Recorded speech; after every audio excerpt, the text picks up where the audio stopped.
Il Veneto sconta nella magistratura e nelle forze di polizia una arretratezza clamorosa in termini di organici e di soldi investiti. Mancano magistrati, mancano poliziotti, mancano fondi e non in confronto a Roma, Napoli, Palermo.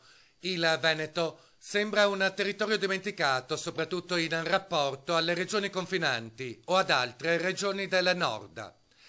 Lo dice Roberto Terzo, il sostituto procuratore dell'antimafia, che poi cita il caso dell'ufficio in cui lavora. Ve la faccio brevissima, non si capisce perché in Procura a Venezia abbiamo 19 sostituti, ove mai li avessimo, e a Bologna ne hanno 23, a Firenze 27, a Genova 25. Non è un confronto fine a se stesso quello del magistrato, noto soprattutto per l'operazione che ha portato all'arresto in Veneto di numerosi esponenti del clan dei Casalesi.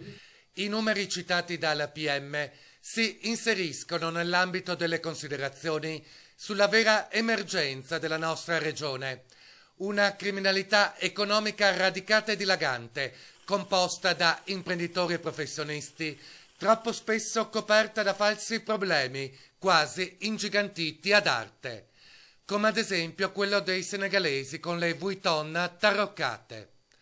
Serve un cambio di passo, un salto di qualità, dice il magistrato, a partire dalle norme di legge, diventate con il tempo troppo forti con i deboli, troppo deboli con i forti. Senza contare che ora, in nome dello sviluppo, si tendono ad accantonare provvedimenti importanti, con la conseguenza che il sistema diventa sempre più malato.